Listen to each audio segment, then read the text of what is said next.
it's time to roll, baby, on MMA Junkie Radio with Gorgeous George and Go. This is what we doing while we do it, baby. We rollin'! Covering MMA from all over the world, this is the premier stop for all your combat sports needs. MMA Junkie Radio, the only show broadcasting live from the Mandalay Bay Resort and Casino in the fight capital of the world, Las Vegas, Nevada. The lights are on and the mics are hot. It's time to get your MMA fix, junkies. Take it away, Big John. Gorgeous George and Goes, are you ready? Junkie Nation, are you ready? Well, let's get it on.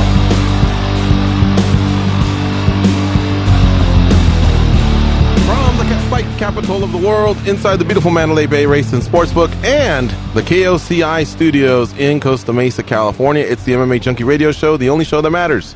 I'm your host, Gorgeous George. With me, as always, is the devious and dastardly Goes. Our ace co-host sitting next to him, it's the fight analyst Dan Tom, producing the show back east. Gabby. What up, guys and gal? What's up? That's her nickname. You gave her same What's name up? twice. Yeah. I wasn't sure if she embraced. Not Too Shabby Gabby, or we're sticking with Gabby. I don't know. We never really officially pinned one on her. I thought it was Gabulous. Oh, I like that. Ooh, Gabulous is good. Are you just Gabulous or the Gabulous Gabby? No, that's too much gabbing. You just gotta keep it short, like Seal, one name. It's Gabulous. All right. Yes. Okay. We'll have to figure out a way. It's Friday, and we're upon the weekend, so lots of combat sports headed our way. And we have a fight card in London, UFC London on ESPN Plus 5, whatever you want to call it. Then there's the Mikey Garcia and Errol Spence fight. Cannot wait for that one.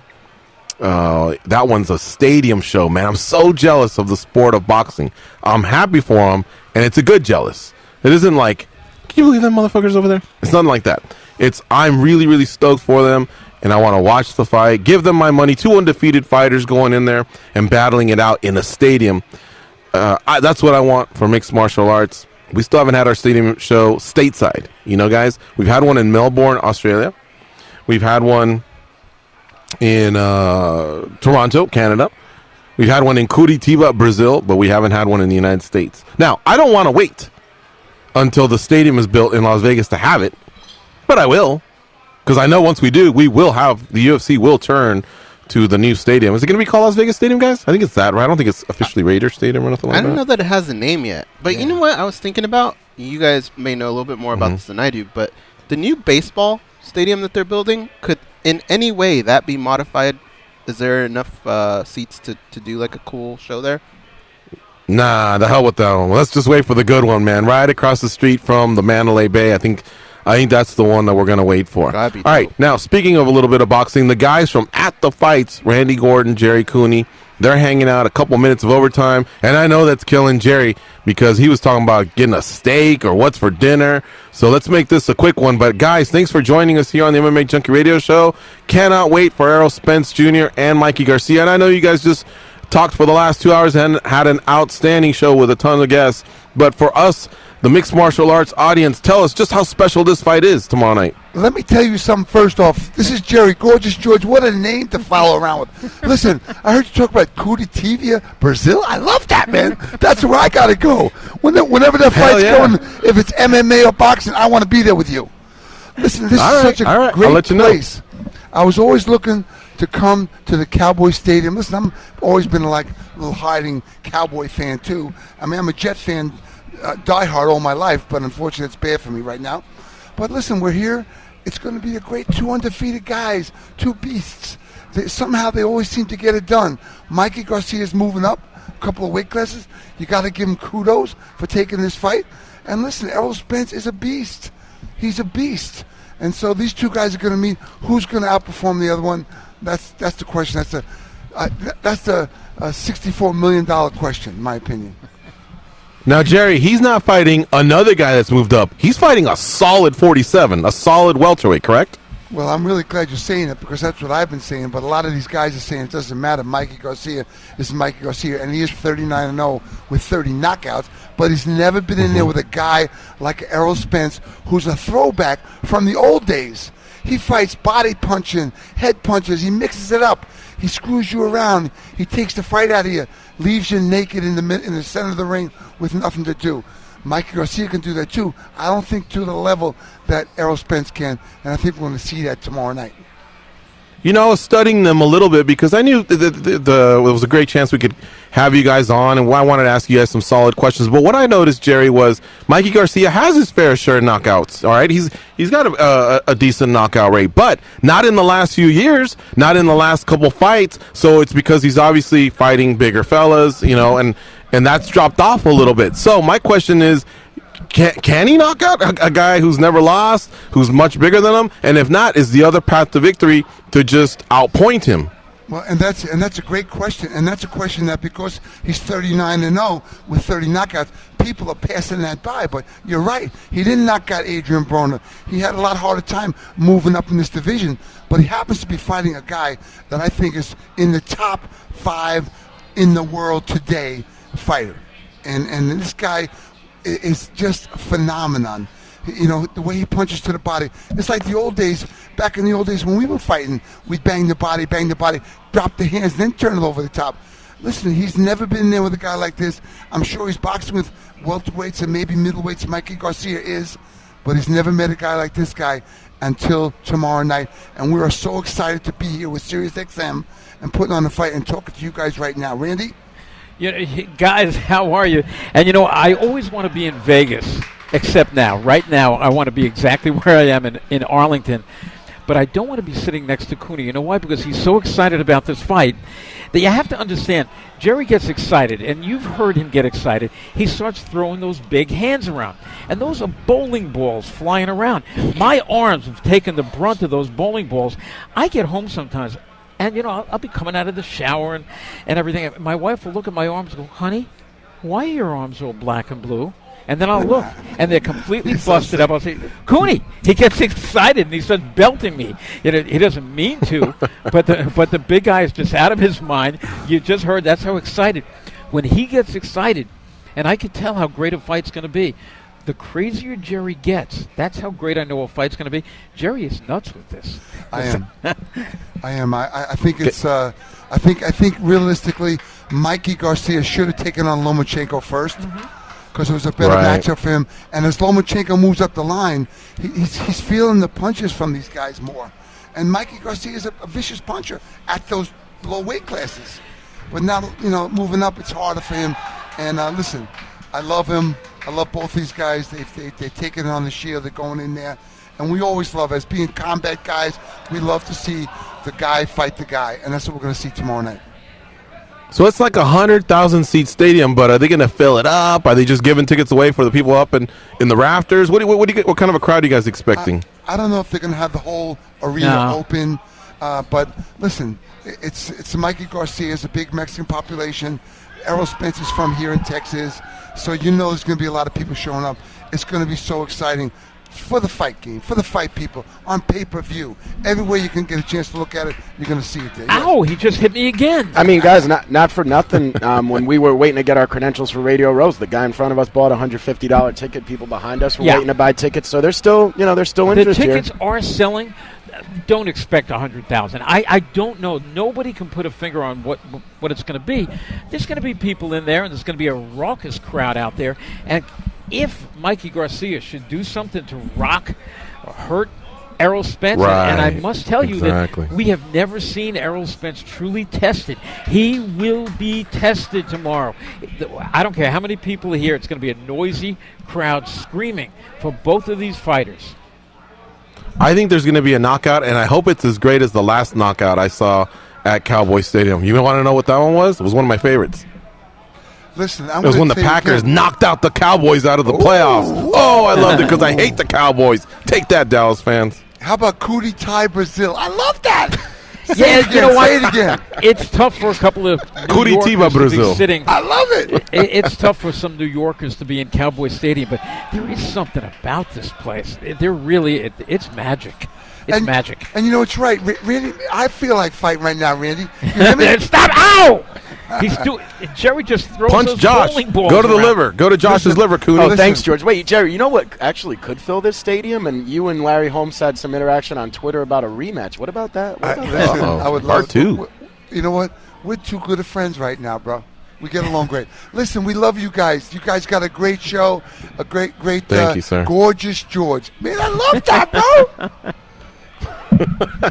Thank you, man. He's crazy today. And thanks for sticking around, guys. Go out and get that well-deserved dinner and enjoy the fights tomorrow night. And we can't wait to hear you guys recap it on Monday. We love you guys. We're going Thank from you. Radio Row to Radio Dinner. We're out of here. All right, there they go. Josh, Jumbo Josh, Jolton Josh. He's known on At the Fights, the commish. Randy Gordon, who celebrated his birthday this Monday, and of course, two-time title challenger Jerry Cooney. They do At the Fights, folks, Monday through Friday, just before our show, and it's a great boxing show. And of course, we cannot wait for the Fox Sports pay-per-view tomorrow night in Arlington, Texas, between Errol Spence Jr. versus Mikey Garcia. Definitely spending the money to get that one. All right, so let's talk some mixed martial arts. We got some fights going on as well. And the beauty of it all is they're not going to be side by side because our event is taking place in London. So the main card is going to start at 4 p.m. Eastern, 1 p.m. Pacific. And, of course, that clears the evening for the boxing event. Now, I was told, because, remember, I'm in California, so half my brain is in a little bit of vacation mode. But I was keeping an eye on that beautiful MMAjunkie app that we have available on tablets and on the smartphones, that every fighter, with the exception of Jack Marshman, made weight. Now, we weren't sweating a title fight, but still, we want everyone to make weight, be healthy, and be ready to go, especially that gorilla, man, Darren Till. I mean, that guy walks around at 210, I think. So getting him to 170, we want it to happen safely. We want him to be ready for Jorge Masvidal. So we crossed that hurdle, guys. We got ourselves a quality main event. I'm sure you guys are chomping at the bit to talk about it. I couldn't tell who Darren Till was making weight for. Was it Ben Askren or was it Jorge Masvidal? Because it seemed like he was ready to fight both. Boy, that Askren, he's stirring things up, isn't he? He's great at it. It's fun, dude. How can Dana White has got to at some point look at that situation, call everyone over and go, I'm dumb, huh? I should have had this guy in here a long time ago. It's the easiest thing he could do is just say, I fucking blew it. How dumb am I, everybody? And that's it. Once he says that, I think we all just move on, and then we worry about what we can do with him. Askren's like 34, guys. So he probably has 3 to 5 fights. I mean, if he were to go, 0-3 in the next 3 and get smashed, we don't want to just keep throwing him out there. But I think he could have a solid 3 to 5 fight run, and whether it leads to a title or not, or he just has some fun fights or some fun build-ups, who knows? But I look forward to it, and I think he's delivered ever since they signed him. Oh, yeah, he's been a lot of fun, man. And I think the thing about him, it's kind of like Chael Sonnen. Like, he just knows his role. He knows when to turn it on, when to turn it off, where to be. He's always at the most opportune situation, whether if he can't be there live, he's hitting you up on Twitter. The guy's perfect. He's perfect for this. He was made for this. You guys want to hear about some of the run-ins that Askren's had? We got some good audio clips on that. Yeah, let's run them. Let's do it. All right, this first one is Askren 1. He talks about his run-in with Masvidal in London. Have you had any direct interaction with anybody yet since you've been here? I mean, I know George Masvidal. He walked by. I said, hey, George is here. It's so funny. I don't have to say anything to get under their skin. I say, hey, George is here. He starts cussing, gets all pissed off. It's hilarious. What did he have to say directly? I mean, I know he's upset about the fight. He thinks you need to rematch Robbie Lawler. Is that what he was bringing up with you, or just general trash talk? The reason he's saying that, and every other welterweight is saying that, is because they don't want me to be on their dance card next. Isn't it obvious? Do you really think, can you really tell me, John Morgan, 10. that George Masvidal is so passionate about Robbie Lawler's career that he needs me to go take that fight again? No. He's not. 3, He doesn't want to be on. 2, He doesn't want me to be 1. with him. That's what he doesn't want. There's a little bit of a taste of that. Now, of course, he knows Till is fighting Masvidal tomorrow in the main event. And in cut number 2, he tells us who he thinks is going to win. Well, you're talking a lot about Masvidal. How about Darren Till? Let's talk about that fight. I mean, do you have an idea who you think's going to progress in that fight? I think Darren Till's going to win. I think it's going to be a stand-up fight. I think that's obvious. I think neither one of them likes to wrestle too much. I mean, I think there's a chance that we see if whoever is getting the worst of the stand-up then goes for the takedown. But I don't think either one of them are that great at getting takedowns, so I don't think it's going to happen. I think both their takedown defenses are greater than the opposite's takedown offense. So it's going to be a stand-up fight. I think Darren Till's younger, bigger, stronger. I just feel like he has advantages. Now, in cut number 3, Askren's going to explain, I guess, why he's even out there. He personally asked the UFC to fly him out there. He wanted to be a guest speaker. He wanted to parlay that big Lawler win and just keep the train going, and keep people rolling his name off the tips of their tongue. That's what a good fighter does. That you don't get lost in the shuffle. He's already looking for a future opponent. Let's play cut number 3, please, Gabby. Does the idea of fighting the winner here make sense to you? It makes a lot of sense. Darren Till's number 3. Masvidal is all the way down at 11, which was why when Darren Till said he needs to work his way up, it was like hilarious because whoa, I'm 6, he's 11, and I have to work my way up. Like, give me a break on this kid. And so that was funny. But I think as Masvidal wins, he moves way up, right? If you beat the number 3 guy, you go up. What's he? 7, 6, 5, somewhere in there.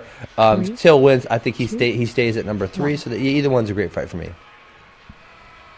So that's what he wants, guys. He wants next. Now, with his former college teammate and great friend Tyron Woodley a little bit out of the title mix, because remember, we don't know if Usman and Woodley are running it back. You'd think Askren would say, wow, maybe I can slide in here. But he stated in the past he would have to clear that with Woodley. And, of course, that's not official yet. We don't know what's going to happen with Usman. I mean, yeah, Dana White promised Colby Covington a shot, but we know he's reneged on that before. So until that's settled, I think Askren's he's staying, he's thinking forward and figuring things out. And he's had some run-ins while in London with Masvidal, and we'll talk a little bit later about the one he had with Till. It was quick and nothing came out of it. But let's hear Masvidal's side about it. We have a couple audio cuts from Masvidal talking shit on Ben Askren. He's not too fired up about Ben Askren, as you'll see here. Let's play that cut, please, Gabby.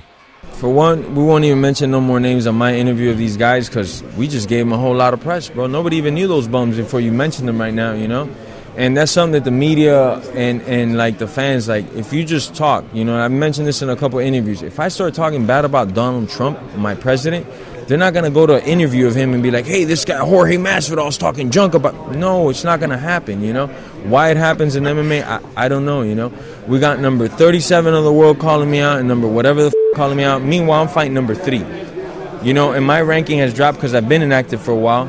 But I'm fighting the hardest, best fight that I could get out. Why do I care about anybody else? And they constantly get brought up in other interviews, Ben could say and do whatever the he wants. He's a punk. Robbie didn't go to sleep. So I get it. In the moment you get caught up, my hands are up in the air. I won. You see the replay as a man. You see the replay, and you see that he has a thumbs up. I never seen somebody sleeping like that. I would say, let's do it again. I'm going to you up without a doubt, show it to the world. But he's a weasel. He's a punk already. Before they even brought that up, he said, no, not a chance, not doing it. Why? Why? Because you're not a fucking man. You're a punk, and the bitch in you will be brought out. Am I fighting him after this fight? No, because I'm fighting for the title. But I will break his face at some point. I don't know if it'll be in a parking lot. I don't know if it'll be at a gym. I don't know if it'll be in the octagon. But that guy ever gets fresh with me in person, that's right then and right there, Plus, I don't like his corny ass, And I'm upset that you brought him up. And all interviewers, stop asking me about Ben and the other dude from England. Don't give a f***. All interviews, please, listen. Because the next guy that does is just going to get shooed away. I don't want to hear about these bums in my interview, The word bum is just underutilized. Masvidal uses it brilliantly there, referring to number 37 ranked Askren. Probably the UFC rankings as bad as they can be. It wouldn't shock me if Askren was number 37. But Masvidal's getting agitated. But you know what? That's good, guys. He hasn't fought in a while. It's good for him to carry a little bit of an edge in there. You don't want too much of a distraction because he does have a real-life gorilla in him, man. I mean, in front of him, because Darren Till's a beast. He's a lot bigger than Masvidal. He's a middleweight that cuts down from a welterweight, and Masvidal's more of a lightweight that is fighting at welterweight. So he definitely has his hands full. Let's do one more cut, and then in Vegas, guys, I want you to really start talking about this main event here with Darren Till and Jorge Masvidal tomorrow on the UFC London card. Again, 4 p.m. Eastern Early start time tomorrow because of the time difference. But that other guy he's referring to, I think he called him English. If I'm not mistaken, it's Gunnar Nelson, which we all know is from Iceland, not from England. I think he's talking about Bisping. Jorge Masvidal. Oh, maybe he was. But we have a cut where he's been talking a little bit of smack on Gunnar Nelson because, as you all know, Gunnar Nelson's on the card. Let's play that cut, please, Gabby. I want to ask you about the co-main as well, Leon Edwards versus Gunnar Nelson. Your thoughts on that fight? Who gives a fuck? I don't even know why those guys are on my fucking card. Nelson has repeatedly tried to fight you, but you always... that's a lie. Well, he says so. He says a lot of things, you know. I didn't fight nobody last year, so he might have called me out last year. But before that, when people were talking about him and he got exposed numerous times, I was trying to fight him. But, no, who has this guy beaten that he's calling out so many people, you know? He hasn't beaten nobody in the top 10, but he's got one of these Ben Askren syndromes. He thinks that, I don't know, he deserves to fight whoever he calls out. You're a cheerleader, you're a groupie, you're not a contender, bro. Relax. Know your place in life, man. Do you think you will ever want to fight with him? Yeah, in the parking lot, bro. 2. That guy's not worth a training camp, bro. Oh, man, that's the second time he keeps referring to a parking lot. So who knows? Hopefully Masvidal keeps his cool and he can get out of that country, you know, because you don't want problems in another country. But those parking lot references crack me up. It looks like he might be gunning for Gunner like that. Or Ben, who knows? But the best was just, who do you think's going to be a win between Leon Edwards and Gunnar Nelson? He goes, gives a fuck. That cracked me up. And you know what the funny thing is, guys, is Jorge's been saying, the trash talk, it ain't me, it ain't that. Look, that's not really trash talk per se. It's just kind of like dismissing it. I don't know if you call it dismissive talk or what you call it. I'm not interested in others' talk or banter. But he's really good at it. I wish he would realize that we all get a kick out of him. I just think he's being genuine. You know, that's something I wanted to say. I believe it was on the previous clip that I side with him, man. You know, I mean, you look at how reporting, and you know, that's not calling anyone out. It's kind of the machine that it is, and you know, the fans have their part in whether they want to complain. You know, they take part in it as well. But yeah, this whole trash talking, and this person says this, and this person says that. Like I feel Jorge there, man. I don't know. I mean, I know, you know, I understand his his frustration with the not with the media. I think that's unfair, but I guess his frustration with questions like those, kind of like he stated. I get it. Yeah.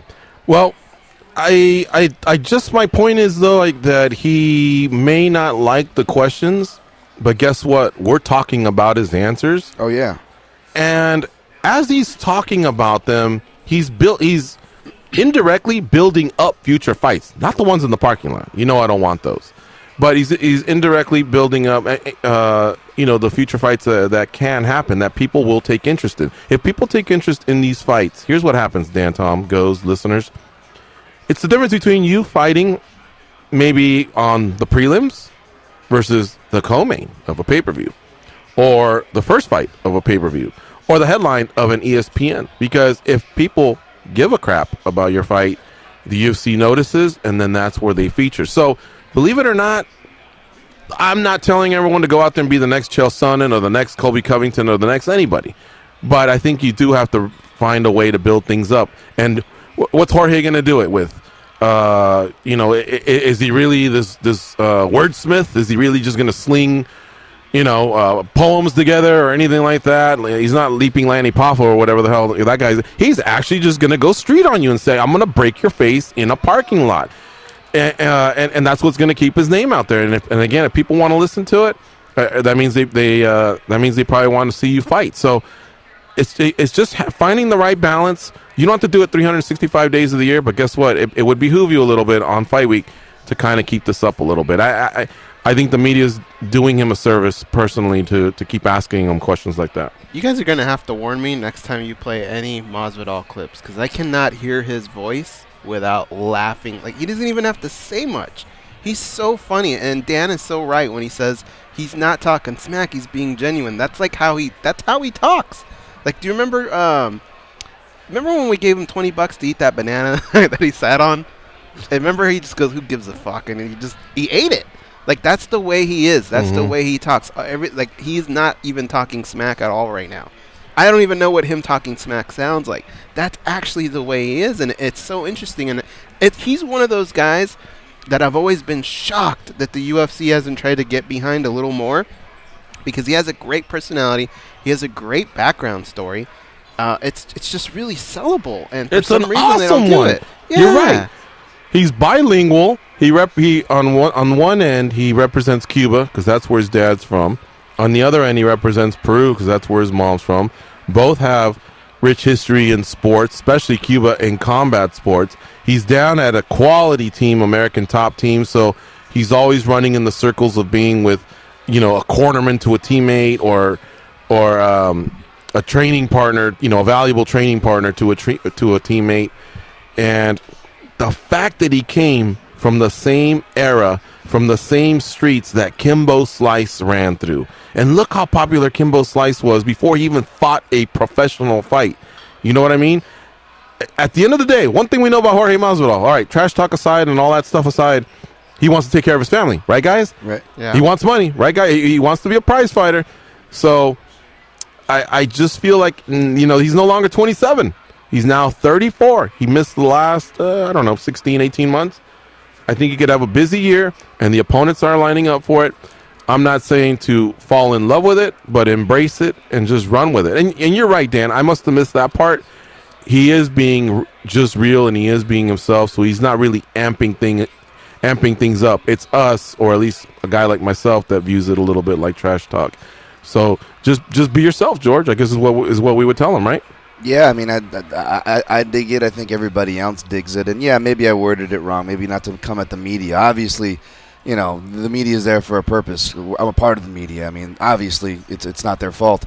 They do a fight as a service. You're 100% correct there. I guess I'm just saying that I'm a little sick of it, too, if I'm being candid. I was sentimenting with George in there as far as this person tweets this and we have to make a big story and cover it and stuff. And at the end of the day, it's about fighting. And the real G's, if you're a real gangster, if you're a real fighter, you don't have to say anything. That's why Jorge Masvidal, for the press conference of this event, guys, which did a nice little nod in our breakdown video if you saw. Everybody sitting there using that press conference like you're supposed to. Again, the media provides the platform. What's Masvidal worried about? The Wi-Fi code. Dude, that's him being so genuine. It wasn't like people thought it was a joke. He seriously was probably on his phone trying to wonder what the Wi-Fi code was. He was so frustrated. You could see it built like stewing over in him. and people appreciate that. So I guess that's what I was trying to say more. But yeah, no, you're absolutely right. And you're right, George, because he's planting these little seeds. And you look at opposite, kind of to your point, like you look at opposite of him, right, guys? Darren Till. Even if Darren Till loses this weekend, and that means he lost 2 straight, or 3, depending if you if you want to die on that hill over the Thompson Till fight. You'd be like, oh well, now he has to go up to middleweight, which is a viable option and perhaps a healthier option. But lest we forget, kind of like George's point, you need those small moments, those little things can plant that seed. And remember, after he beat Donald Cerrone, he had that run-in with Mike Perry, right? And Mike Perry lost some key fights, so that matchup kind of fell by the wayside. But how perfect would that be to make that if, the silver lining of a Darren Till loss here, guys? You know what I'm saying? But kind of to George's point, because that seed is planted, now he has a viable, probably maybe not another main event spot. I don't think they're going to give Darren 5 straight, but that's a good co-main event spot right there. Yeah, dude. I was thinking about, let me ask you guys a question real quick. Jorge Masvidal in his career has been one of those guys, and I think it's because of the way he was brought up through the system. He'll fight anyone, anytime, any place. And he's taken short notice fights like Benson Henderson. I want to say it was like on 2 weeks, and he had to go to Japan to do it. Yeah. He fought great for almost even won the fight, but great. I'll say amazing for a guy that took a fight on short notice and had to fly across the world. Yeah, to do go 5 rounds. He gave him a really tough fight, which made you think, man, if he would have had a whole training camp, he might have actually won that fight. But after time goes by, people forget that was on short notice, that he had to fly across the world. People just remember he lost to Benson Henderson. How many of those types of fights that he's taken in his career have now hurt him in the sense that we don't really talk about him being next for the champion in that title talk? Like, just recently, you can kind of throw his name, like he was doing the reality show. Do you think in the long run it hurt him to take those type of fights? Start with Dan. Man, You could argue that definitely, but I thought about this point also in the parallel to where things people don't bring up is like the Gil Melendez fight, for example. Like, not saying Gil Melendez wouldn't have won that fight anyways, but people forget / don't bring up that Jorge, I think, hurt his right hand in his first round, and that's his counterpunching hand. So so he didn't really have an answer for Gil's pressure, right? But people will kind of point to that thing, whereas Till, they'll point to the Dalby fight, and they forget that Till's shoulder actually went out. That's why he was pretty much defenseless in the third round, and there wasn't so much that he gassed. So aside from things that happen in fight, Jorge is one of those guys, and I think he mentioned that goes with this break. I think he mentioned that as far as one of the pros of being from this break, because he's never had over a year break in his career. And kind of to your point goes, he's always taken those fights. So I think if you ask Jorge that question, I think he would say yes. George? Cost him. Yeah, I would say the same thing. Here's something that he has, guys, that other fighters wish they had. He actually has the nod and approval of other fighters. Have you ever noticed even how much respect Till has for him? Oh, yeah. And again, it stems from the fact that he was part of the Kimbo era, or just that upbringing, or whatever you want to call it. And he's got hands, so he can box. He's part of a great team, and he's very, very likable. A lot of fighters are fans of other fighters. Every fighter is a fan of other fighters, but do you notice it's usually the same ones? And who isn't a Robbie Lawler fan? Who isn't a Jorge Masvidal? Who isn't a Liddell fan? Therefore, I feel like he could have even a couple split decisions that go his way. That would have been big. That Gil Melendez fight, that would have been big if he would have won that title. But it's not too late. It's not too late, and it all starts on Saturday. We'll see. Look, I want to talk about these weigh-ins a little bit, talk about this main event that's taking place. So let's save a little bit of that for after the break. Let's take a break, and then we'll also circle back a little bit on Ben Askren, another guy that's just been very entertaining since he's been with the UFC 6 months ago. He wasn't not only busy behind the mic, he's been very, very active on Twitter. So we'll talk about all that when we come back. It's MMA Junkie Radio on Fight Nation, Channel 93. Stay close.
They're so fat, they gave Dracula diabetes. Here are your hosts, Gorgeous George and Goes. Only 4 teams remain in the Pac-12 tournament when top-seeded Washington plays Colorado at 9 Eastern. That's followed by Oregon versus Arizona State on Pac-12 Radio, channel 373.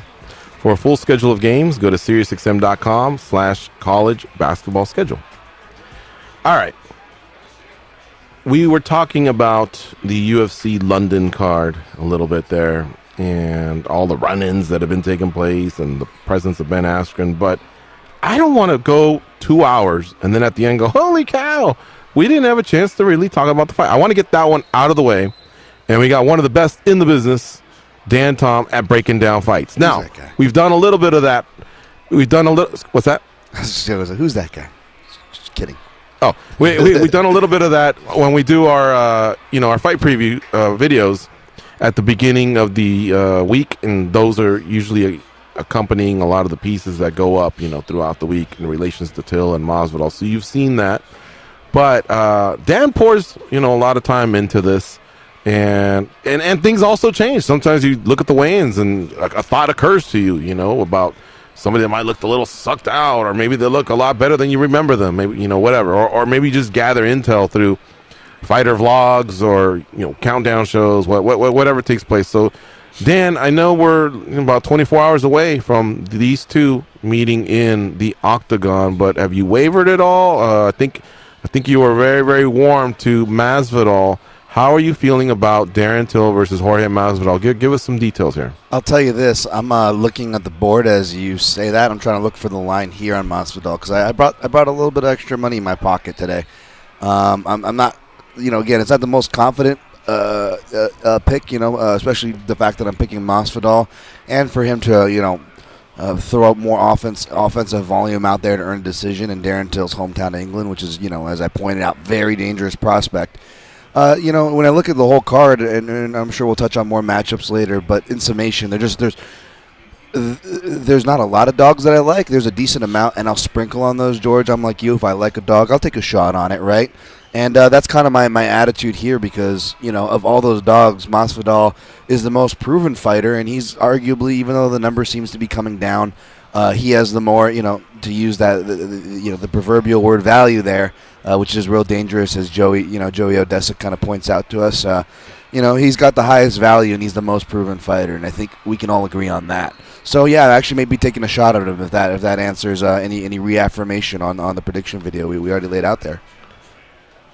Darren Till's about minus 224 to minus 240. I'm looking at bestfightodds.com. Sounds what I've been seeing. Masvidal comes back from anywhere between 180 up to about 200. Oh, actually, I see a minus 250 for Darren Till. So all these houses can have a disparity of up to, let's see, the lowest I see is Pinnacle at minus 217, and then the highest I see is minus 250, bet 365. So I usually just focus on the first row, which is 5 dimes. I have no affiliation to them, and since I'm not in Vegas, I couldn't quote you the latest odds that MGM Resorts is listening to, or using. But all right, how does Till get it done? What are his strengths that he can exploit on Jorge Masvidal? Till's a really good counterpuncher, but he counters off of pressure. He's not like your typical counter fighter. He's not laying back by the fence, which is going to be good for him because Masvidal gets most of his takedowns off the fence. So Till, essentially, with that being said, he just really needs to make sure he's controlling the center. And both guys generally do a good job of that. There's a couple matchups on here like that. But it's really going to come down to how well he controls the center and how well he does with it, with a skilled striker. Masvidal has seen the skilled striker before. His question is going to be more length and southpaw stance, and I kind of made that argument. He's 5-2 against UFC southpaws. Some of those being taller guys like a Tim Means or James Krause, who granted was a switch stance fighter, and he did have a switch stance loss to Stephen Thompson. But yeah, I see a lot of people pointing to that Stephen Thompson fight, by the way, with Jorge Masvidal as a pathway to Darren Till. But that's the tricky thing about Stephen Thompson, guys. You got to throw that sample size kind of away. He's a little bit tricky there. But yeah, I pretty much see it. If Darren Till is controlling the center and he's landing quality shots, he has enough bravado where he's kind of one of those low output fighters that can win around, And we see that with more, veteran kind of or maybe just more skilled strikers, like a Vitor Belfort winning a round with only 7 strikes against Nate Marquardt back at UFC 212, which is a really random reference, but that was kind of a controversially judged match. Or Alistair Overeem, I believe his second fight, his second or third, was it the third, the trilogy they had in the UFC, the most recent one he had with Verdum, and that was kind of controversially scored. And again, Alistair Overeem was awarded like 2 or 3 judges for a round where he only threw 6 to 10 strikes, significant, or at least landed, I should say. And that same criticism is kind of thrown on Till. And it's weird because even though there are guys that are no longer in the UFC, like Nicholas Dalby, who is probably given him his hardest fights aside from Woodley, he's probably the most skilled striker. And it's not that he's not a skilled striker. I'm a big Nick Dalby fan, by the way. But when that's kind of your watermark after your title challenge, it's really tough. Especially, he did win against Stephen Thompson, but aside from that one moment, I don't know how convinced I am of Darren Till. And that's just, I don't mean to run long. That's one point I want to stamp on because I think it'll be worth revisiting, guys. That covers the whole card. There's about, and you can tell me what you guys think, but there's about 4, maybe even 5 names on this card, guys, that if these names take a loss, they're going to be prospects who may fit that bill of, ooh, maybe we have to rethink that guy. And a lot of that's really unfair because the sport is super fickle. I'm not saying that's fair, but I'm just saying that's probably what we're going to be looking at. Okay. No, that was excellent. Now, from Masvidal's side, what does he do well that he can exploit on Darren Till? Masvidal does well in the fact that he's a pretty fast starter, even when he doesn't mean to be. You look at what he usually gets his most success early on in the fights, right? The Ally Quinta knockdown and so forth. But like that Ally Quinta fight and that knockdown, the problem is, Jorge does not necessarily, rev up his RPMs to start, really punctuating those rounds. He'll kind of coast, and we hear that word associated with him, right? He'll kind of coast a bit. And I think because he's such a skilled striker and he's been around the game so long, he almost seems like he's okay. He knows he's winning the fight, but what he doesn't realize is, okay, Jorge, you're winning the fight. You're a skilled fighter. You're the one in there fighting, but the judges don't know you're winning the fight. And that's the problem in there. Good point. And we saw, Goes brought up. It's not wired that way, huh? It's weird. No, and Goes brought up that point. It was really frustrating because you could argue that he won three rounds easily against Benson Henderson, one of his only southpaw losses, right? The other being to Damian Maia, and that fight Goes reference. But if you look at it, Masvidal was landing body work, which I'm actually looking for, guys, in answering George's question here. What he needs to do is body work. Masvidal goes to the body really well in general, but especially against southpaws, and he would do that a lot in that Benson Henderson fight, guys. But if you notice at the very end, and granted, it's Benson Henderson. He's like the king round winner, right? I mean, plenty of us say, hey, maybe Gil won that fight, or maybe Benson's been in a lot of those. But the reason why he wins those is because he came on strong at the end. And Till, even though he's much more inexperienced than Masvidal, this is where I actually give Till the edge as far as veteranship, because again, that bravado, he can win the round with the low output. So as long as Masvidal is aware of that, I see him having more weapons, George, particularly, again, to the body. And don't be surprised if he goes to the leg. He will kick legs on a southpaw, even though it doesn't line up traditionally. And as we saw in the fight with, granted, it was 2 southpaws, Bojan Velichkovic versus Darren Till. Darren Till, he's really good with leg kicks when he wants to throw them, but he really doesn't check them that much. And that was something I thought maybe Woodley was going to use, and he didn't really end up needing to. But those are the weapons I see in answer to that, George. And I will say the wrestling is going to be a factor, too. He can score him out in the open, Woodley, it's weird, guys, because, right, Woodley couldn't get him down after 2 attempts in the first round. He actually got him down by a knockdown, right? But by the same token, the karate guy, Stephen Wonderboy Thompson, scored a couple of reactive takedowns on Till, but he didn't follow up because that's not Thompson's game. So it's a real tricky sample size there. The difference being that Woodley went from the clinch and Thompson was more of a reactive guy. Jorge can hit those reactive shots. I'm going to be interested to see if he did it. Maybe is his body healed with this time off, guys. So, but I'm expecting some wrestling, and especially when I hear Jorge's betting on himself, I tend to, even though he's been inconsistent, which is a fair criticism against Jorge Masvidal, he seems pretty game. But to your point, George, the weigh-ins, by the way, what did shift a bit as far as stock up high and Till is, you said it earlier, George. You really nailed it. You said Darren Till, you can tell he's taking Jorge Masvidal serious. And you know what kind of sold that for me is seeing Darren Till on the scale. I don't know if you guys saw, guys. You tell me, but did he not look a little more slimmer and trim than before even? Like he looked really dialed in. He's got the buzz cut. He looks focused to me. Yeah, I think he learned a lot from his time in Vegas when he was at the Performance Institute. Oh, yeah. He actually had some really, really great scientific information that he was able to apply, and that's why he was able to make 170 in Dallas and now 171 in London. So I think he just matured a lot and learned a lot. That's a great resource, the UFC PI, and now it's not a sucked out. A lot of the work's not being done in the sauna. It's actually being done throughout the camp. Yeah. Dare I say, throughout the year. By making a few lifestyle changes, and getting so close to winning a title and then coming up short, and then probably looking across and going, "Wow, I bet you Tyron Woodley doesn't have to suffer like I did in the sauna." He was probably not only the more experienced guy. It would be hard for a fighter to also say more skilled as well.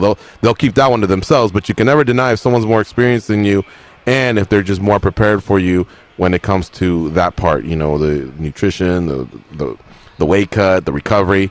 So I applaud Darren Till for that, for making that adjustment. And against Jorge Masvidal, he's got a gamer. All right, great job, Dan, on those breakdowns. Oh, thank you. Really, really appreciate it. All right, and so, folks, we're going to take our next break, and as we go out, we are going to come back and do our daily debate, but let me just give you some fun facts here regarding tomorrow's fight card. The prelims will start at 1 p.m. Eastern on ESPN+.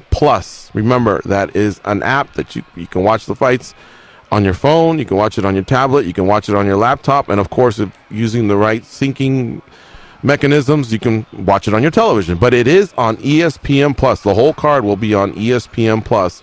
That's the app where you get 1 week for free. Otherwise, you commit to $4.99 per month, and really, it's worth it.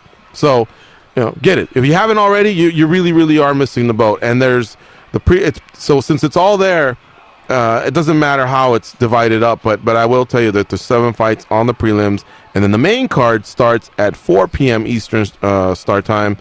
And that has 6 fights, including the main event of Darren Till and Jorge Masvidal, who, by the way, those guys do have to go 25 minutes. It's not a title fight, but this main event, they are going to go the 25 minutes. So there you have it.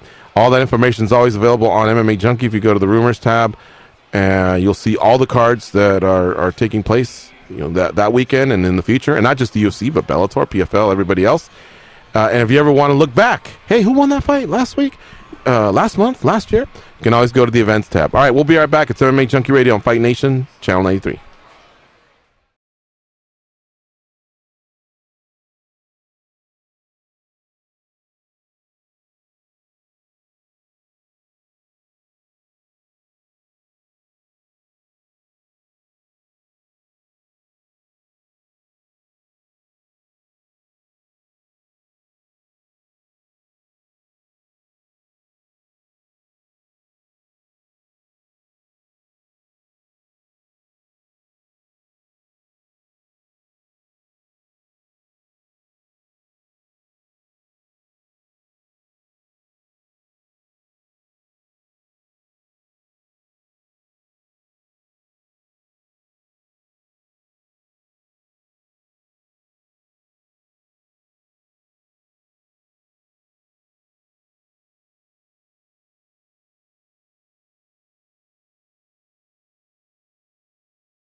Tell your boss to reschedule that meeting.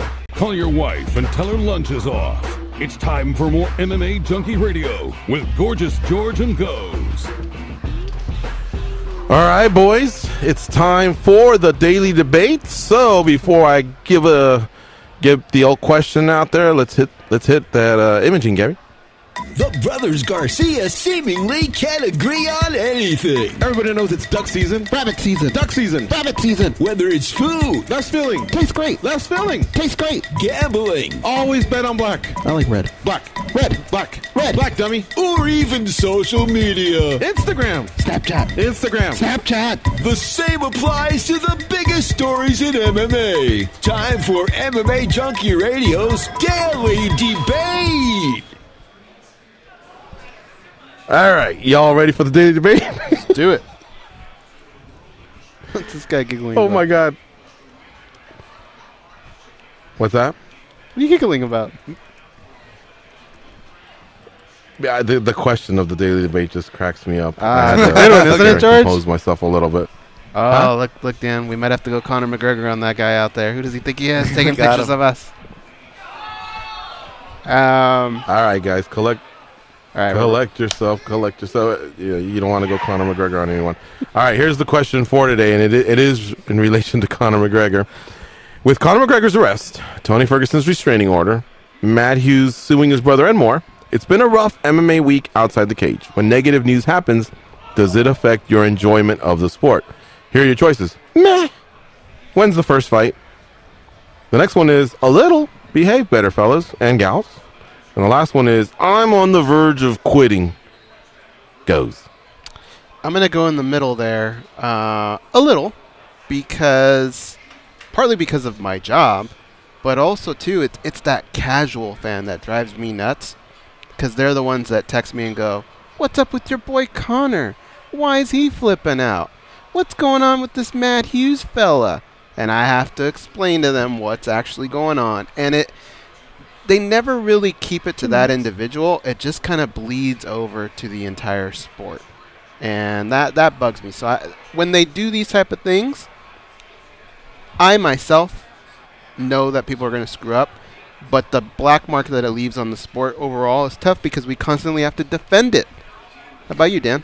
I want to say the top option as far as when's the next fight because I don't like the gossip talk or this or that, and I get it when George Masvidal and other fighters say hey we need to move beyond that, but the stuff that we're talking about here, guys, is really hard to ignore. Like Go said, it comes at you. So I'll be falling in the middle right where Goes is because of that. For me, it's meh. When's the first fight? Now we're getting close for me to join you guys in a little. Behave better, but for the most part, these are very, very powerful people, and honestly, we all have problems. It's just that theirs is a little bit more public. So I have my family to worry about, my dog to worry about, my friends to worry about. I'm going to let them handle they business. Yeah, 900 votes came in. 64 said meh. 64% said meh. 33% said a little. And 3 are actually on the verge of quitting. So we're going to have to save them, people. And one way you can do it is by listening to this fabulous show, because we have great fighters that aren't getting in trouble, including Curtis Millander, who will join us in the second hour. It's the MMA Junkie Radio Show on Fight Nation Channel 93. Quick break here at the top of the hour, and we will be back in about 75 seconds. That's my guess.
Same ball sack, but act as though they've never met. They are the brothers Garcia, Gorgeous George and Goes. All right, before we get going here in the second hour, I want to give a shout out to our colleague John Morgan celebrating a birthday. Also, a guy that we're very good friends with goes back here in the OC, Matt Lucky. Yeah. Former fantasy football player, former Monarch. So he's been my homie on many fronts.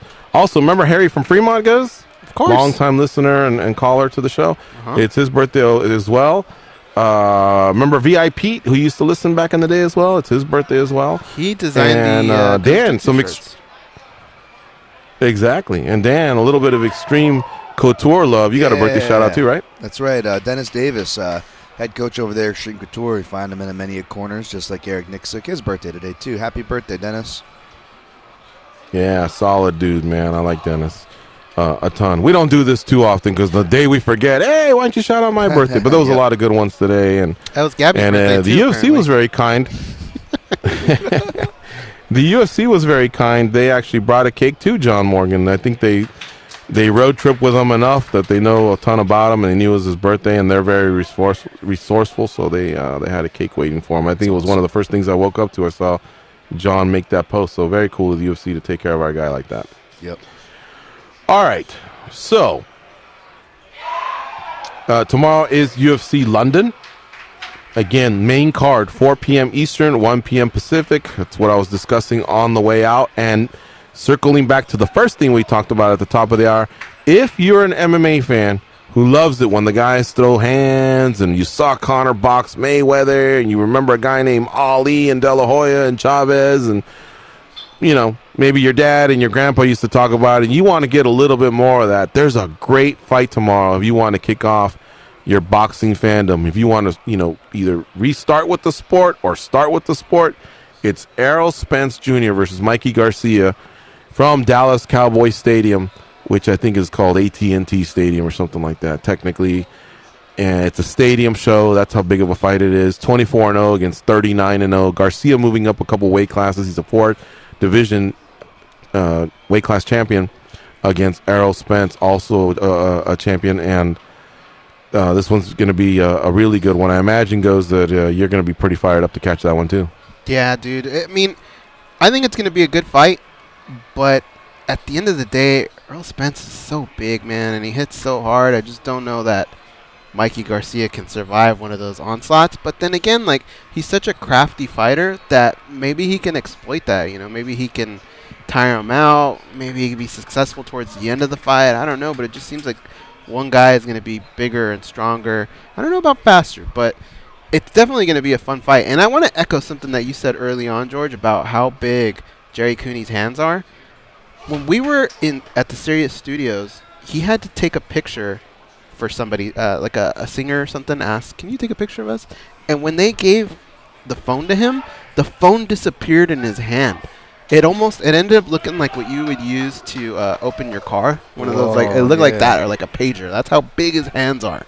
I do remember him having some big hands when he was in here. And speaking of, he's got paws. Speaking of that fight and Jerry Cooney, I like what Jerry Cooney said about, you know, Errol Spence kind of having that more kind of old school feel to him. And since just in the spirit of shout outs and whatnot, analyst that I respect in the game, he usually writes about MMA, but he writes about boxing. Connor Rebush at Boxing Bush actually just released an article called "The Old School Skills of Errol Spence Jr." that's on my reading list. And hearing Jerry Cooney in the previous, earlier in our show, I should say, you know, speaking about those skills and whatnot, just got me fired up to look into this one more for this weekend. Mm-hmm.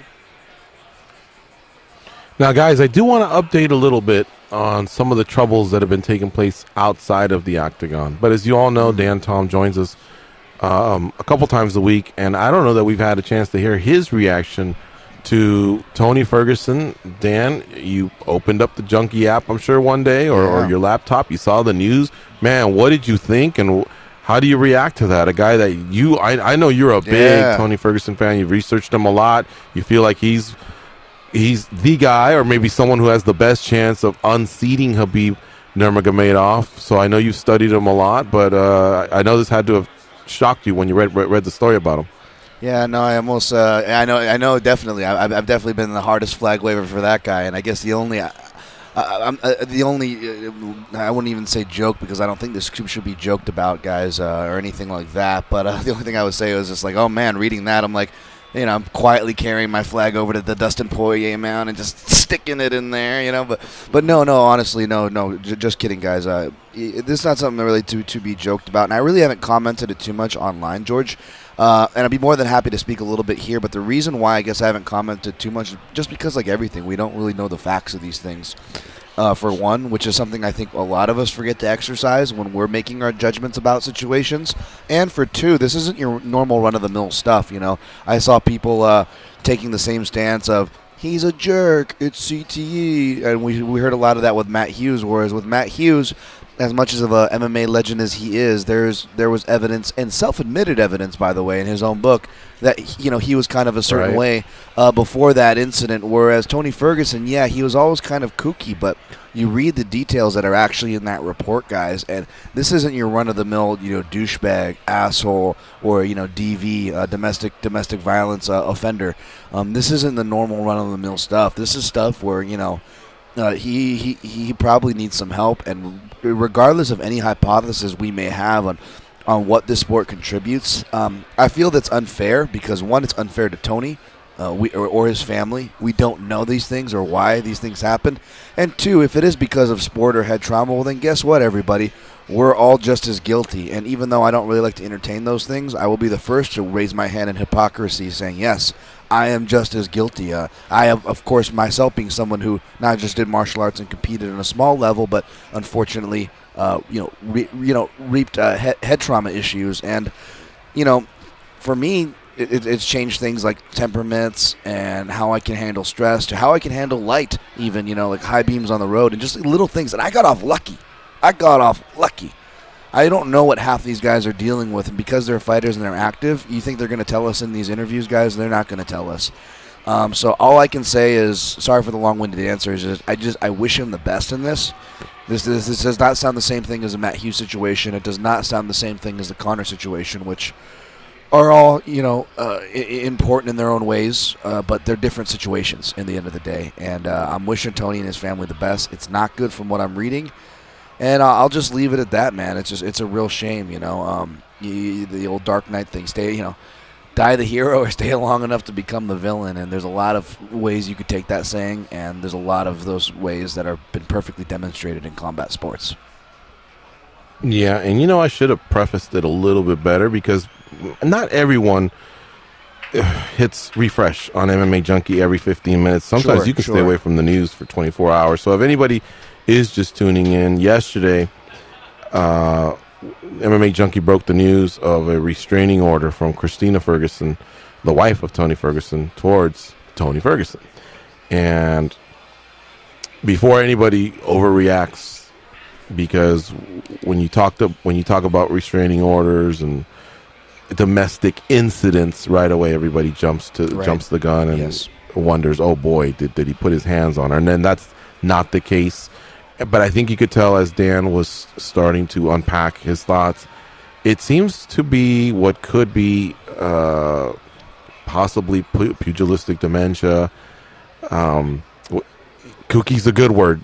Tony is a little off the wall. I mean, such a great person, such a great competitor, such a great energy guy that you really, really look forward to his fights because he knows how to build them up. He knows how to talk about the fight game, his career. He leaves you with this great feeling of, boy, is the fight in 2 months? I wish it was tonight, but along the ways, when he talks a little bit of his smack, there's times where you're like, oh wow, okay, he's just a bizarre, individual at times. Right. But in the report that was one of the 5 reports that Stephen Morocco, our reporter, was able to get from the police department, ironically enough, the same one that Goes and I, from the same city that Goes and I grew up in, Santa Ana, California, you could see that Tony has been having concerning actions in the way he's been behaving. One example was taking a fireplace, apart brick by brick, and talking about a computer chip, that's been put into his leg, and that's very concerning, and for us, not just as media members, but as fans of this young man, and we really hope he can address these issues. I wanted to bring you guys up to date a little bit. Christina Ferguson made a statement about her husband, and here it goes. Quote, "Tony Ferguson is a good husband, good father to our son. The current legal proceedings are a part of the process to ensure that Tony will receive the help necessary to continue being the best possible, as well as to pursue his passion and career as a UFC champion fighter. All positive wishes are sincerely appreciated, and I hope our privacy will be respected." Yeah. And that's the end of the quote. And I will say, Mrs. Ferguson, you can count on it from our show and from our website. There is a certain protocol that goes to a story like this, and there's follow-up that's done. But from our end, it will always be professional, and you'll always know that from our end, we will give as many details as possible and go out of our way to let people know that this isn't a typical domestic issue, where people right away, because it's happened in our sport and it's happened in other sports and it happens in life in general, when it has to do with a man laying his hands on a woman, or in this case also possibly the kid, that is definitely not the case. We care a lot about your husband, and so going forward, you have our word that we will respect the privacy. And his management company, they gave a brief statement as well, and there's something to that effect. We really all do hope that Tony gets better, and unfortunately, maybe this is the wake-up call we all needed, because we all know a fighter or two or maybe a dozen that have had episodes like this. Well, I haven't heard anything to the effect of what I was saying with the fireplace, taking it, brick by brick apart. Yeah, but for sure. People That's that have extreme, but repeated for sure. certain thoughts that they've said, just 10 minutes prior to, or not being able to recall certain moments. And hell, I'll be honest, a lot of times in a group setting, a few of us have laughed it off because I think it's happened to everybody, and not just fighters, people that played football or another contact sport, rugby, whatever, laughed it off. But guess what? It's really not that much of a laughing matter, especially when it gets to this level. So hopefully it is that wake-up call that we all need. I would like to see a more public reaction from the UFC, even as they're in the fact gathering stage. I really want them to understand that this won't be the last one. You know what I mean? Yeah. This was a very public figure, former interim champion, but it will not be the last one. And I it's not just slurring words. It's not just forgetting moments. It's not repeating certain sentences. It's a lot of things, and it can be as extreme as taking a fireplace apart brick by brick for no reason. Yeah, I mean, exactly. You nailed it, George. Just to tie a bow on this, and perhaps even we'll tie into things perhaps you want to get to next, George, but you nailed it with what you said as far as this is a wake-up call, or at least I hope we treat it this way. And I'll do my best to, without, being too personal, like you said, respecting the boundaries, which is another great note. But of course, treating it that way, because like I said before, we tend to jump to conclusions, and the way to kind of put a bow on this, maybe even things we were talking about earlier, at least I was when I had in mind of trash talk or tweets, and us putting emphasis on that, is when we look at who is getting the most traction for tweets. Tony Ferguson was one of those guys, but like, oh, look, and it was a joke back then, like, oh, look at his crazy tweets, and now it's like, oh, look at his crazy tweets, you know what I'm saying? And then you have other guys like Khabib, where it's like, oh, but at the same time, well, Khabib, has his own, perhaps issues, albeit more political, in more ways than one, or Conor, and then kind of like, and this is touching on what you just said as well, George, is that we all know fighters, and this may not be as extreme as Tony's, which I agree, and I stated this is kind of something different. But to your point, though, George, it manifests different, and Conor's, it manifests different too.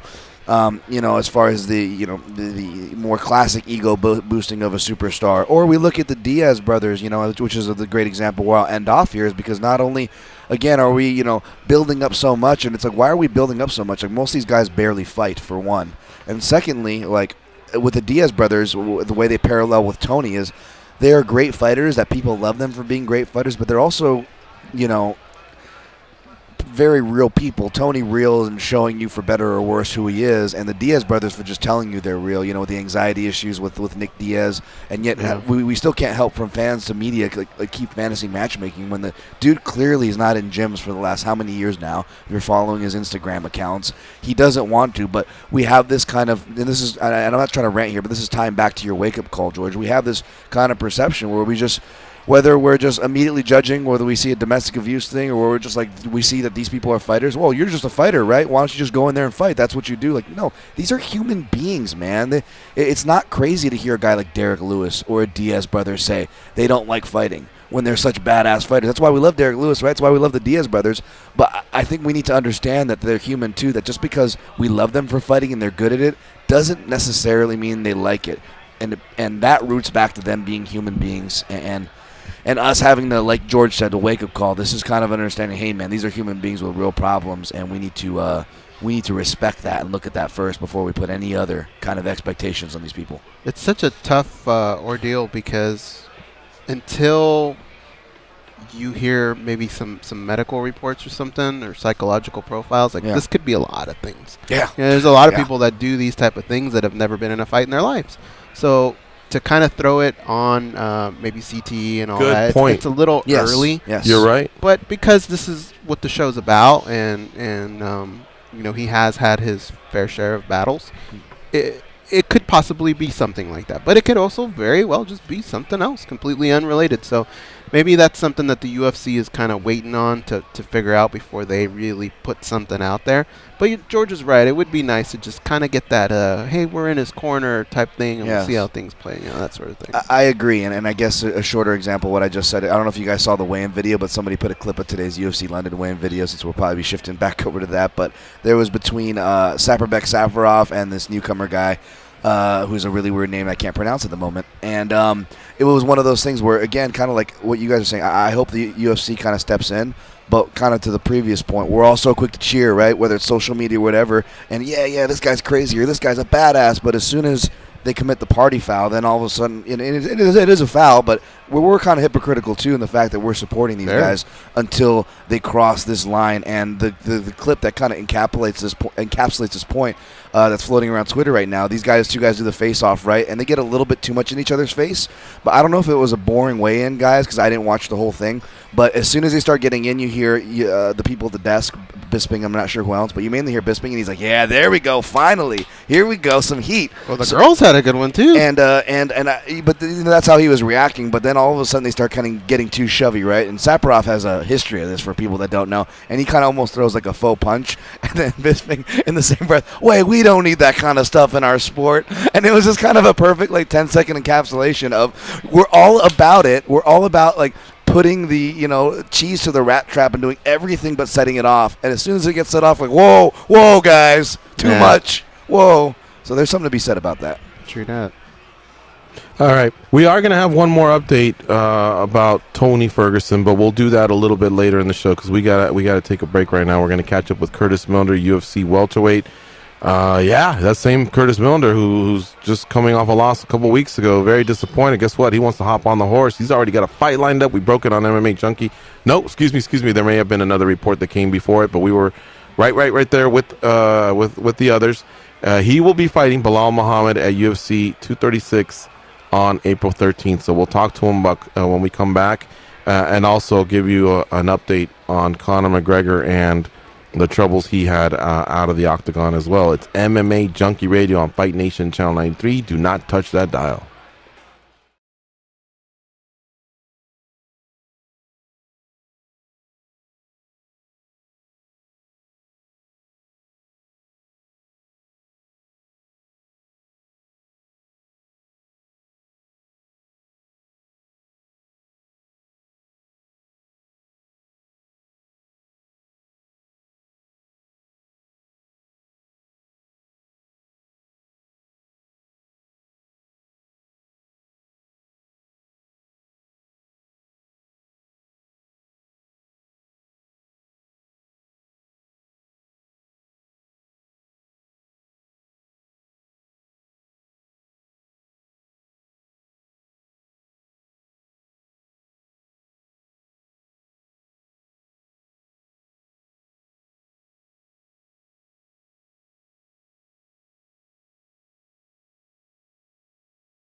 What's a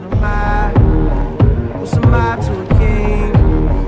What's a king to a god? What's a god to a non-believer who don't believe in anything? Will he make it out alive? Alright, alright. They are the stretch marks on the underbelly of the MMA community. But hey, stretch marks are the new tats. They are Gorgeous George and Goes. Tonight at 10:30 Eastern, the Chicago Bulls take on the LA Clippers on NBA Radio, Series 207, XM86, and streaming on your phone or at home on SiriusXM connected devices and speakers. All right, joining us next, become one of my favorites. I know you guys have a lot of love for Curtis Millander as well. Curtis Millander has just signed on to fight Belal Muhammad on April 13th at UFC 236. That's the same fight card with the dual title fights, Poirier, Holloway, Adesanya versus Gastelum. It's stacking up slowly but surely. Joining us on the hotline is Curtis Millander. What's up, Curtis? How you doing? I am great. How you guys doing? Good, man. There's no better way to get back on that horse than to just sign up for another fight. I take it this was your idea, huh? Yeah, my manager as well. You know, we said we wanted to get right back in there. I didn't get to fight, so yeah, I got a lot of stuff I worked on. So I'm not going to sit around and cry about it. Get back on the horse and beat somebody else up.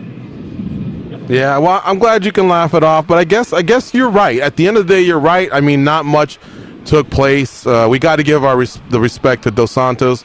He came out, executed, his game plan. He was a beast. But you know what? He's one of the best out there. And in this sport, you guys, it's virtually impossible to go undefeated. So hopefully it was just a learning experience for you, and going forward, you just go out there, plug that hole, and get on another run, right? Getting on another win streak. Yes, sir. That's exactly what I have to do. And hats off to him. He came out there, did his thing, and I'm definitely going to be on the lookout for him as well and see how he goes up through the ranks. But no excuses. He did what he had to do. Mm-hmm. So the one question I do have, Curtis, and I think it's fair, I'm not coming at you, obviously, is do you have enough time to plug that hole? All right. Now, not because Belal is, no disrespect to him. I don't believe he has that type of ground game, I guess. But still, if one loses and you realize, okay, I got to plug that hole, I got to get better. But yet you're fighting so quickly. How do you address that part?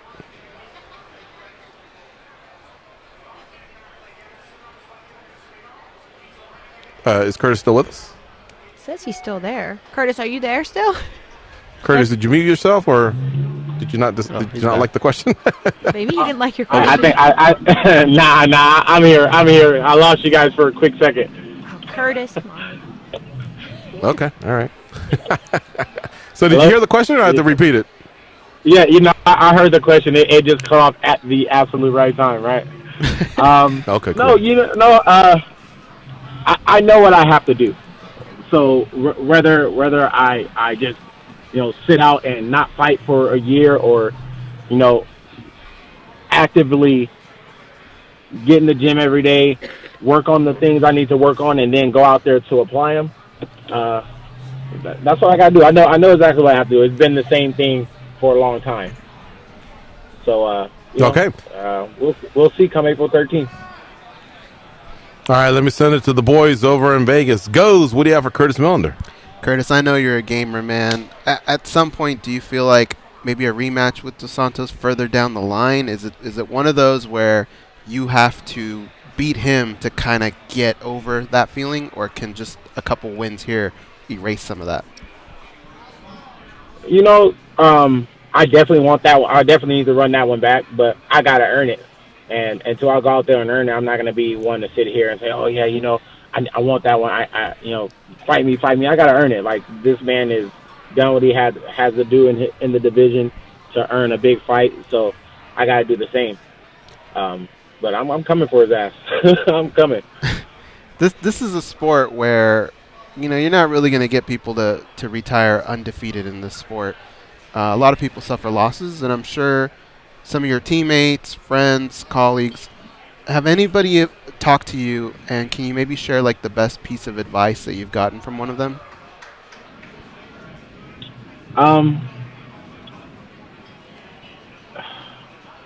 You know, it's been the same thing. You know, my guys know where my skills are. I just got to do it. You know, everybody's telling me, you know, get on the mat more. You know, I kind of went through this. What I need to avoid. One of my coaches actually brought this to my attention is, you know, when I took that loss to Brennan Ward, you know, I fought a guy. I fought James Chaney. I wasn't fighting really high level guys, and I take a big jump in competition, and I have a showing like I did against Brennan Ward. And right now it's the same thing. You know, I'm not disrespecting Sayer and the guys I fought before, but skill wise, I took a big jump in competition with Dos Santos, and the thing I need to do to not repeat what happened when I took the next fight with Fernando is make the changes and do the work. So off this one loss, I just come out there and, you know, wreck shit.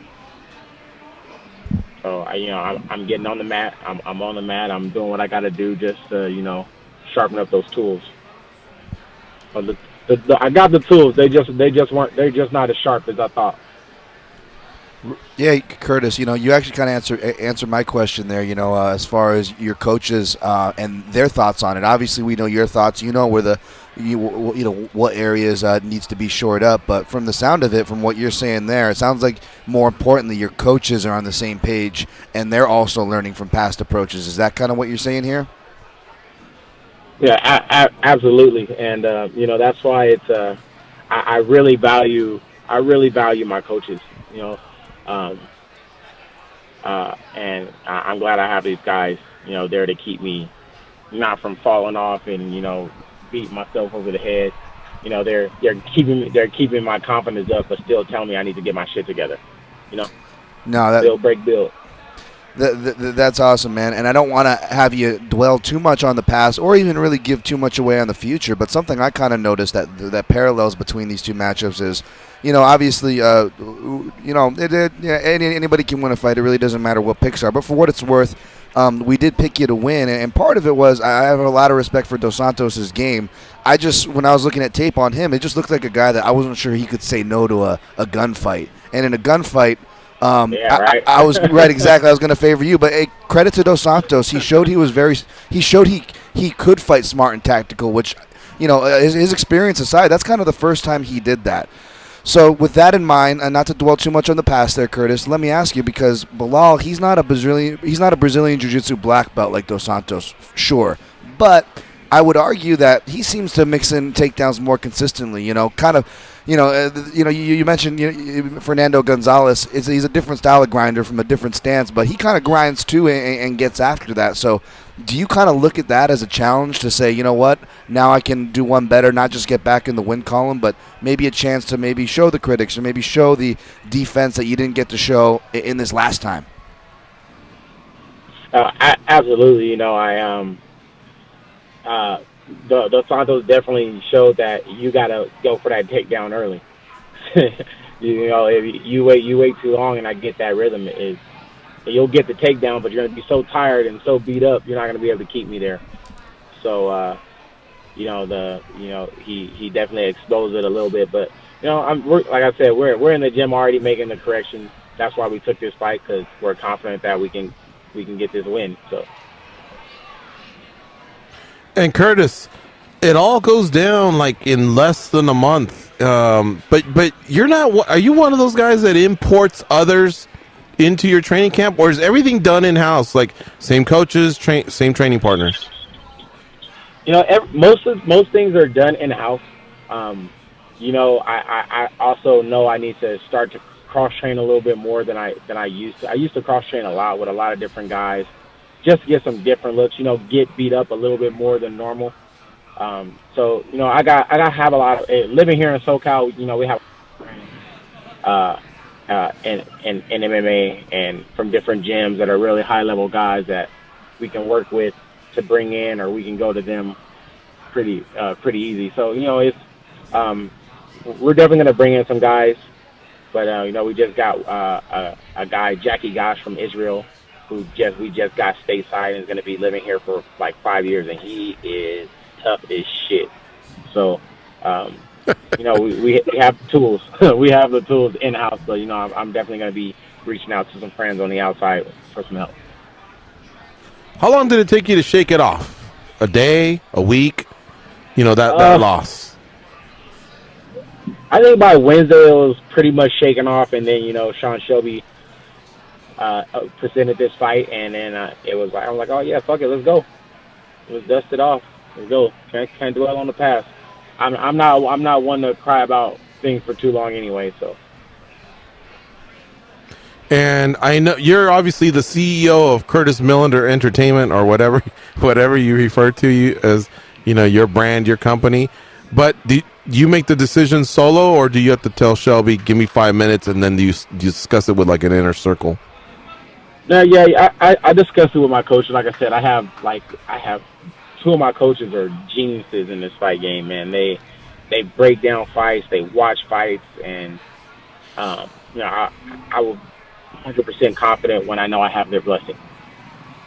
Mm-hmm. So we go through it as a unit. And give those coaches a shout out. Is it the gentleman that was there in studio with you when you came the first time? Yeah. Ben Jones, my head coach. I remember him. He's solid. Fighter. Yeah. So he's a head coach now over at CSW, and then my striking coach, Uchenna Anyakan, he's like he's never even fought pro. He's just a genius. He's an engineer. He watches fights. He breaks things down, and we all see the same things. It's not very often you can get 3 different guys watching the fights and still see the same things to work on and to exploit an opponent. So, and then my strength and conditioning coach, Mike Harris, old school Mike Harris, and he makes me grind, makes me work. So. Well, you had a quick turnaround in 2018. The Barnes fight at LFA was in January of 2018, and just a little over a month, you were in Austin, Texas, beating a solid welterweight in Thiago Alves, a long-time veteran. And so, that in this instance, you're obviously coming off a loss. But my point more is the fact that you've been able to fight on dates that are close to each other. So that's good experience, knowing that your body can react, because you still have to go through a weight cut. But in terms of prep and mental, I think you're ahead of the curve there. Thank you, sir. And I'm already in shape too. It's perfect. I don't have to spend time getting in shape. I can focus on game planning for the fight. I hadn't got too big yet. I didn't do all the crazy McDonald's and all the crazy food yet. So I was getting there, but I didn't. Mm-hmm. I might have it wrong. Goes is telling me he did a little research. Goes, it's not Curtis Millander Enterprises? No, I believe it's Courteous Violence Incorporated. I like that. It should be that, man. I think it should be that. I got you. Hey, real quick. I will make sure I send your percentage over. Thank you. Hey, real quick, Curtis. I was actually going to ask you about the food too, but that's probably a smart move on your end. But more willpower than me, my man. But just, can I get a quick prediction for this weekend? We got 2 guys in your division fighting. We got Masvidal versus Till. You got any thoughts on that? We had you in studio, and you sounded like you break down footage well, like you just said. I'm going with Darren Till. That range, that timing that he has, it's I like it. It's impressive. He's one of the guys I watch and break down a lot. So, the only thing Masvidal mixes things up really good, but Till's a big boy. Yep. I think he's gonna catch him and put him down. Masvidal don't fight like he should. So he. Even though he has like 1 billion fights already, but he's been off for a while being superstar. And 1 week prior, there was a new champion. You've been chasing. I mean, you and all the other 170s have been chasing Woodley, and now that's all changed at the top. Now you're all chasing Usman.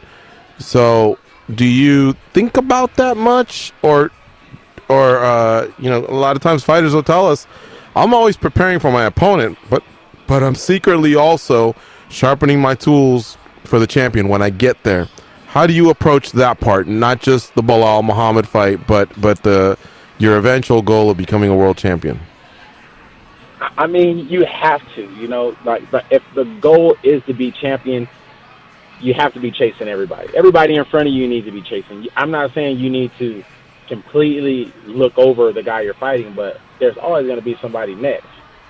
So, and that's just probably why I'm such a big fight fan, and I'm always watching fights, just because I want to know when I get a call, oh, we want you to fight Bilal Muhammad, we want you to fight Joe Smo.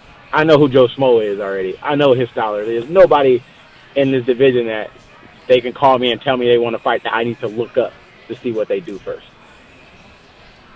All right. Well, one thing I've been saying a lot in 2019, and maybe for the last 3 months, so maybe even at the end of 2000, I am just becoming a huge fan of the fighters that fight often.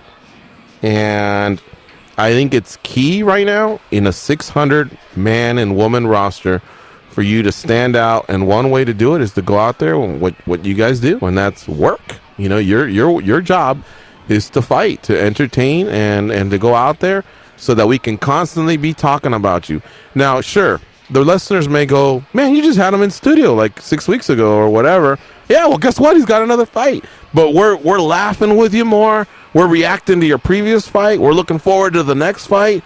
So if you can do it, man, we're here for you. Not just, and when I say we, it's not just us at Junkie Radio. I know there's a lot of fans out there that are looking for that. You know what I mean? And I don't know if there's going to be a turnaround, and there's going to be some durable fighters that can go out there and do what you're doing, what Cowboy's doing, what Thiago Santos is doing, what Anthony Smith did. You know what I mean? So I really, really tip my hat with much respect for your tenacity to just go out there and do it, and partly because it's risky. You know, you don't want to go 0-2 in your last two. It won't cost you your job or anything like that, but still, you know, it can definitely be a tough spot. But just it's a ballsy move. But man, we love it. So good on you, Mr. Millender. Thank you very much. You know, I want to be active, and you know, continue to make money. I got a family to take care of, so all the money I can make and all the W's I can collect in the shortest amount of time, I am for it. So. One thing you've always done with us is keep it 100. Do you, when you got on a roll and you were feeling so like untouchable, is it, and I would not fault you for saying yes to this answer, because I imagine a lot of fighters do, but is one thing us fans and media also forgetting that you showed up, you fought Dos Santos, you've given the man his respect for beating you, but what is another thing that just sucks bad is the fact that, you know, in your head, I think a lot of you go in thinking, I'm gonna win, I'm gonna get my show, I'm gonna get my win, I'm gonna get a performance. Is that another part of it that hurts, or is it just the competition and just taking the L as well that you isolate on? You know, now that not getting that win bonus is like a lot, that definitely sucks. So it definitely sucks, but you know, that L sucks a lot more. In the long run, that's refreshing. Like, you know, going home, it's like, oh man, like I lost. Like I had to tell my 8-year-old. As soon as I got on the phone with him, he was already like crying. He was like, shit, that's the worst. You know, I'd rather come home with a bunch of toys and a bunch of money than, you know, have to tell my son, well, not tell him, he watched it, but, you know, it's rough. That's the rough part. Yeah, no, and I'm glad you allow us to talk about this. We're laughing and everything. It's not a joking matter, but it's in the past, and like I say, you have had quite a run. But you know, when we do have a lot of you guests on, and we go over your stats, you know, your bios and things like that, for some reason, certain things will hit me, and I always isolate on January 12, 2018, because I was there, and February 18, 2018, and what a difference a fight makes, because at LFA 30 you beat Nick Barnes and you got paid, win, bonus, and that was it. And what, 36 days later, I guess that would wind up being 34 days later, you fought Thiago Alves and you got paid a lot more and that win bonus. I mean, that was like a life-changing moment for you, you know what I mean? And then you backed it up with a couple more wins, the money's coming in, and then all of a sudden that fight happens and you only get the one check. And I know that for a lot of fighters, it's like, whoa, you know what I mean? It's such a knee-jerk reaction compared to how fluid things have been going. And that Barnes fight, that was crazy because, like, I was dead broke. Before I even got paid, I had spent my whole purse because I spent all my ticket money. So if I wouldn't even have won that fight, I wouldn't have had anything. Like, I wouldn't have had anything. Damn. Crazy. Wow, that really is a change of fortunes.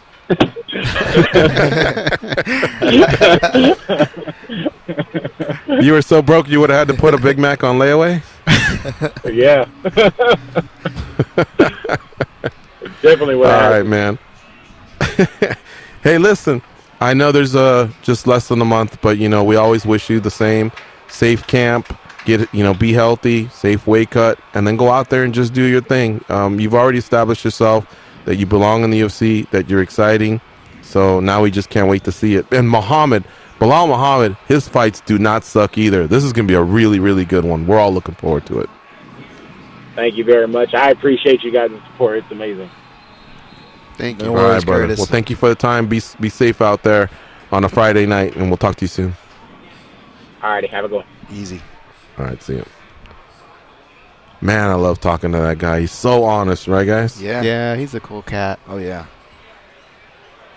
Yeah, and I'm excited that he said the hell with this. I didn't like the taste of losing. Put me in there, coach, and the UFC loves that as well. And it's risky. Make no mistake about it, man. Bilal Muhammad is legit. Mm-hmm. But I think there's a good payoff there if he can get past them. And with the frequency of fights that he has, his exciting style, I think he can just, pick up those pieces and just continue going forward. And how big was it for Dos Santos? I mean, not many people knew who Dos Santos was. And look at the matchups, that people have been, putting him against, because now they're aware of his 6-1, 7-1 UFC only record. Right. Yeah. I mean, you can almost look back and go, well, that was a quality loss. Like Leon Edwards, he lost to Kamaru Usman. Usman's the champ now. You look back and go, that was a quality loss. He hasn't lost since then. Edwards is legit, man.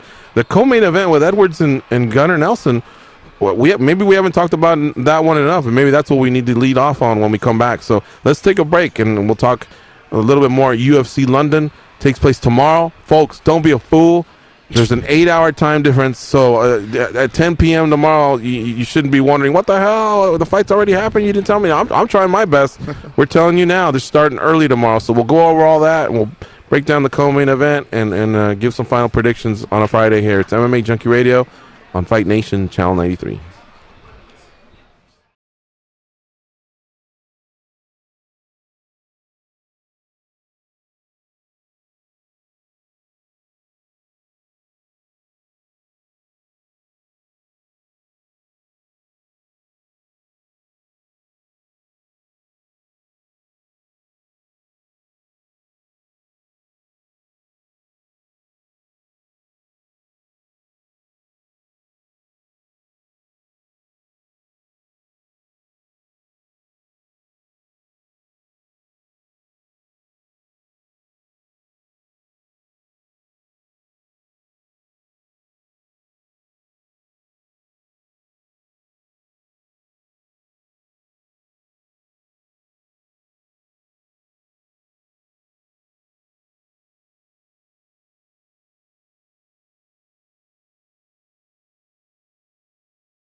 Nice, Gabby. Oh, nice.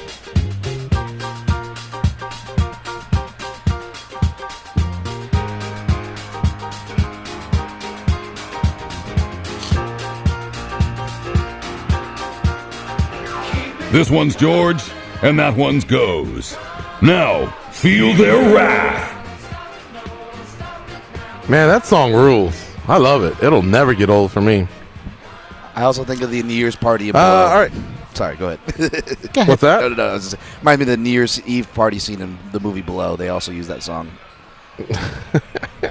Yeah, or it might also remind me of the time that I had my own sock duct taped into my mouth last. No, I'm just kidding. We were talking about Wedding Crashers during the break, and that line cracks me up. Great pull. All right, we got a call. Let's take that one. I think it's Hal from Chicago. What's up, Hal? Make it quick. You might think go the opposite of what I'm going to tell you to pick, but that would be a mistake. Tomorrow I'm going to give you 2 locks, okay? One is Jorge Masvidal. Get the fuck out of here with this buttertooth bread. You understand me? Now, the one thing still has one for him. He came from that shit town in Liverpool, and he's hungry. Fine. Masvidal's feeling good in Miami, but let me tell you something. This guy's an OG. He'll fuck anybody up who isn't the same. Number 2 is going to be Arnold Allen. Take it. Arnold Allen is going to handle business, but Masvidal, give me plus odds on that savage. I called Diego Sanchez last time. You don't fuck with these guys, okay? So there you go. All right, good stuff. Dan, I would like you to react to that one. Rinaldi, if I'm not mistaken, has kind of been on a little bit of a roll. Yeah. What do you see in Arnold Allen versus Jordan Rinaldi? I'm glad you brought that one. I'm a big Arnold Allen fan, but I picked against him here. I like the dog here. I'm with Hal, obviously with Masvidal, we already covered. But I like Rinaldi, He's a control grappler, and Arnold Allen in victory and defeat, he's always in bad positions. He's always giving up takedowns, even though he's improved his wrestling working at TriStar. He's only, fighting once a year, and I actually picked Mads Brunel to beat him last time because of that. Mads Brunel was showing why until he got randomly caught. I don't think he's going to catch Rinaldi, who's a bigger wrestler and a better jiu-jitsu practitioner, higher ranked all around. All right, now, folks, we're going to end having a little bit of fun. The bottom line is we did our 3 prediction videos at the beginning of the week. Till versus Masvidal, Edwards versus Nelson, Ozdemir versus Reyes. You can catch that at youtube.com/MMAjunkie video. And all of these are attached to all the pieces having to do with UFC London. Because the bottom line is the rest of the main card, hell, we're bigger names than they are. So we're going to have some fun. The focus is on us to end it. We got Gabby, also known as Gabulous. She's going to end this segment with us.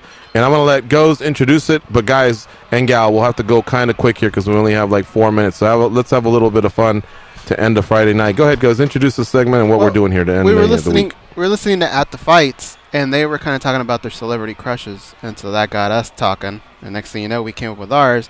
Gabby's criteria was an actor or actress, an athlete, and a singer. So we have 3. Who wants to go first? I'll just fire off real quick. My athletic crush, I don't follow a lot of sports. I follow basketball, but Rebecca Lobo doesn't really do it for me. And I can't really say any names of females we're covering now, so I'm going to go with a retired female. I'm going to give some love to Marloes Koenen.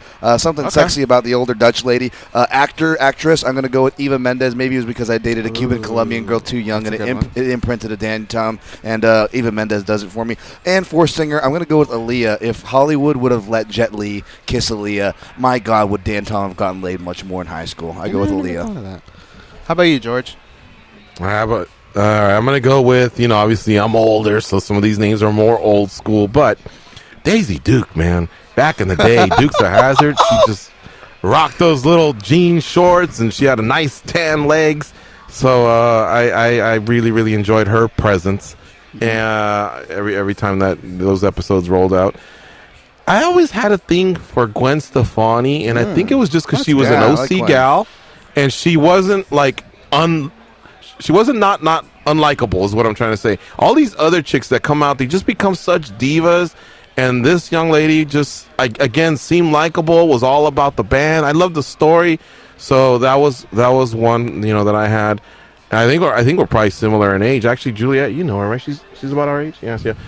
And then the last one for my athlete. Okay, this one I'm going to show a little bit. This one I'm going to show a little bit more of my. Now I'm just older, and this is generations removed. I think Alex Morgan is a cutie. She's a forward for the Okay. United States American soccer team. So, yeah, I'll go with Alex Morgan there. Who's next? Gabby. I'll go next. Okay. So, my actor is Jason Momoa. Okay. You guys know him, right? Who dat? Dude. Yeah. He You plays don't know him? Aquaman. Aquaman. Okay.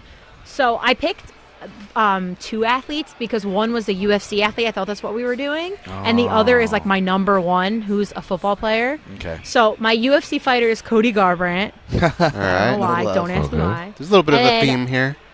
Yeah. Well, no. And then this one will throw it off a little bit. So my number one is a football player. It's Travis Kelce.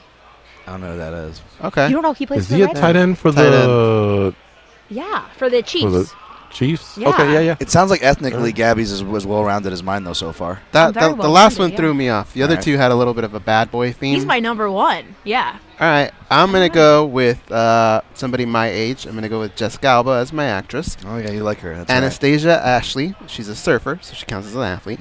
And Demi Lovato as a singer. All right.